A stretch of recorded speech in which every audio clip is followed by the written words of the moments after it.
Água e somente água suprirá o que o corpo precisa. Muitos estão doentes puramente por causa da desidratação. Senhoras e senhores, não é algo negociável. Neste vídeo, resumimos 5 regras para beber água corretamente de Barbara O'Neill. Primeiro veremos por que precisamos beber água cientificamente, seguido por 5 regras importantes para hidratar corretamente seu corpo. A última parte se concentrará em quanto precisamos beber por dia. Então fique ligado até o final para se inspirar para uma vida longa e saudável. Por que deveríamos beber água? Todos os dias perdemos muita água. Perdemos umidade da pele enquanto dormimos. Então perdemos 1,5 litro dos rins. Perdemos 0,5 litro da pele.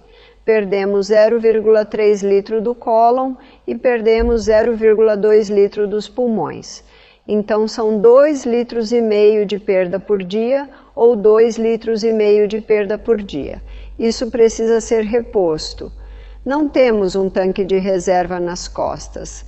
A única água que entra no corpo é a que bebemos. Suas frutas e vegetais também fornecem algum fluido, mas precisamos ter pelo menos 2 litros de água pura por dia. Vamos analisar em detalhes como a água pode ajudar a curar algumas condições médicas no corpo. Bárbara frequentemente cita os livros escritos pelo Dr. Batman Galaj, que é um médico iraniano e pesquisador sobre o metabolismo da água no corpo humano. Ele acreditava que a desidratação é a principal causa de doenças com base em sua experiência no tratamento da dor de úlceras pépticas durante sua detenção na prisão de Evin, tratando presos com água quando a medicação não estava disponível. Ele escreveu vários livros para compartilhar seu conhecimento. Há um livro chamado Os Muitos Gritos do Seu Corpo por Água e é de um médico iraniano, Dr. Batman Geheldig. Ele tem outro livro chamado Você Não Está Doente, Você Está com Sede. E outro livro chamado A Água Cura e as Drogas Matam. Quando estamos desidratados, nosso corpo entra em uma forma de gerenciamento de seca e libera um hormônio chamado histamina. E a histamina está se movendo pelo corpo em uma tentativa de manter o volume total de sangue nas principais artérias e veias para tentar manter nosso corpo vivo. Então, o que ela faz? Tira um pouco de água das nossas articulações. Então, podemos ter articulações doloridas na desidratação.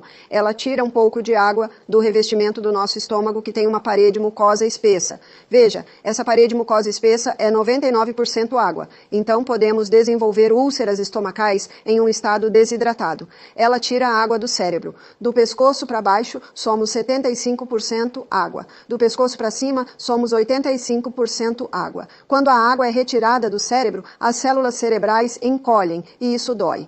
Aí está sua dor de cabeça. Até mesmo padrões de pensamento negativos podem se desenvolver quando nosso cérebro está desidratado. Então, absolutamente inegociável. Precisamos beber 8 copos de água por dia.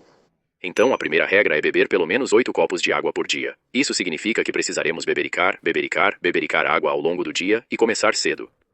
Tenha água no carro, tenha água ao lado da cama, tenha água na cozinha, tenha água no local de trabalho. Beba, beba, beba. Comece a hidratar seu corpo e veja a diferença. Comece cedo e você precisa enviar água para seu corpo em goles suaves, pouco a pouco, durante todo o dia. Comece cedo. Quanto mais cedo você começar, mais água poderá tomar. As próximas 2 regras se relacionam ao revestimento do estômago. Vamos dar uma olhada na ciência primeiro. O primeiro lugar onde a água é perdida é o estômago, porque revestindo o nosso estômago, temos um revestimento de mucosa espessa, e nesse revestimento de mucosa espessa está o bicarbonato de sódio. E esse bicarbonato de sódio está no revestimento do estômago, para que se qualquer ácido estomacal tentar passar, ele seja imediatamente negado ou neutralizado para que o ácido clorídrico não coma nosso estômago. Mas um dos primeiros lugares de onde a água é retirada na desidratação é o revestimento do estômago. E então, quando alguém está desidratado, ele pode ter um revestimento estomacal muito fino. E quando há um revestimento estomacal muito fino, não há bicarbonato de sódio lá. E então, o ácido estomacal pode facilmente começar a corroer seu caminho. E então, porque há danos, os próprios micro-organismos do nosso corpo mudam de função e se tornam a equipe de limpeza. Eles mudam de função e se tornam a equipe de limpeza. Lembra qual é o nome? Bactéria. É chamado de Helicobacter.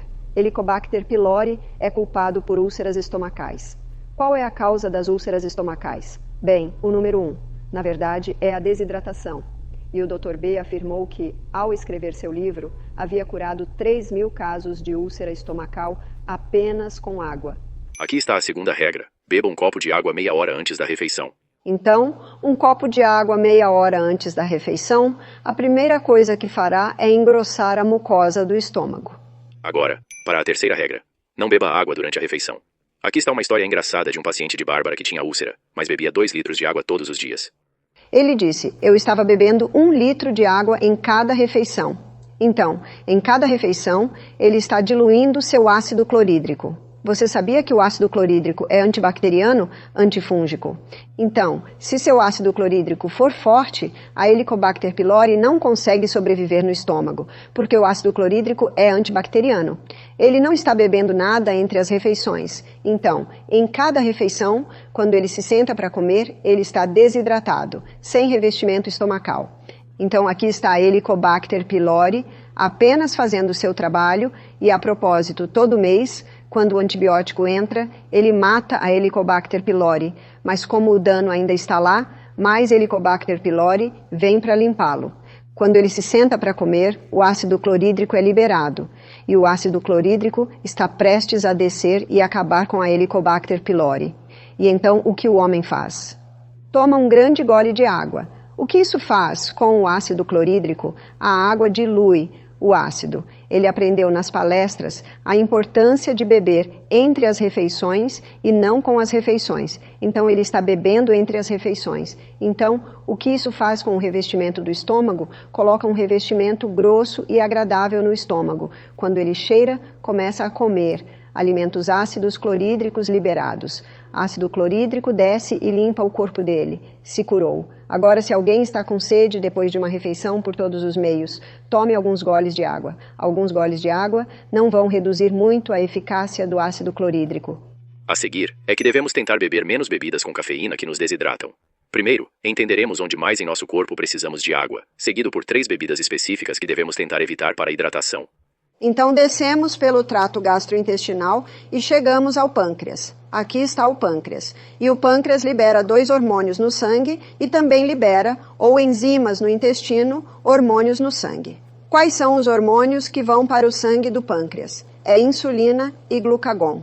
Ambos os hormônios requerem uma grande quantidade de água para serem produzidos adequadamente. Então, se alguém está desidratado, você consegue ver que isso pode contribuir para o diabetes? Então, descendo pelo trato gastrointestinal, chegamos ao cólon.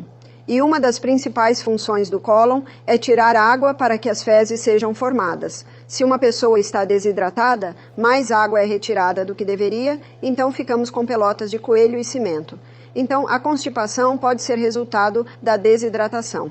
Então, quais bebidas nos desidratam? Bem, e quanto ao chá e café Coca-Cola? Bem, infelizmente, cafeína e açúcar são agentes desidratantes. Se você está desidratado e bebe chá, ou café, ou Coca-Cola, ou Dr. Pepper, ou qualquer refrigerante, por causa dos agentes desidratantes neles, você ficará mais desidratado. Não hidratará seu corpo.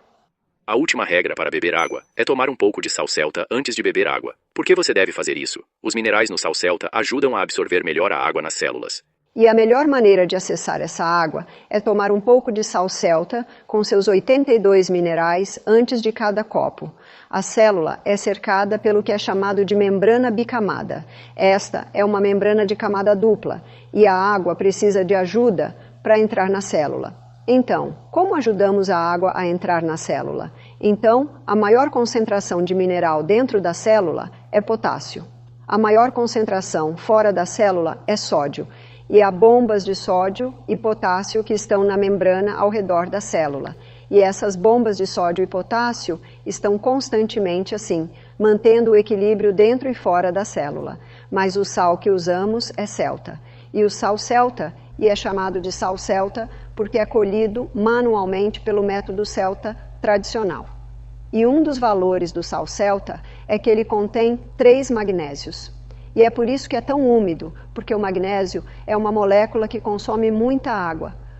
O magnésio também atua como um eletrólito. Ele trabalha com outros minerais eletricamente carregados, como sódio e potássio, para dar suporte à hidratação adequada. É por isso que você frequentemente o encontrará incluído em misturas de bebidas com eletrólitos, como hidrante. Finalmente, quanta água você deve beber para seu peso corporal? Aqui está a regra de ouro. 45 quilos, 8 copos de água. 23 quilos, 4 copos de água. Essa é a regra de ouro.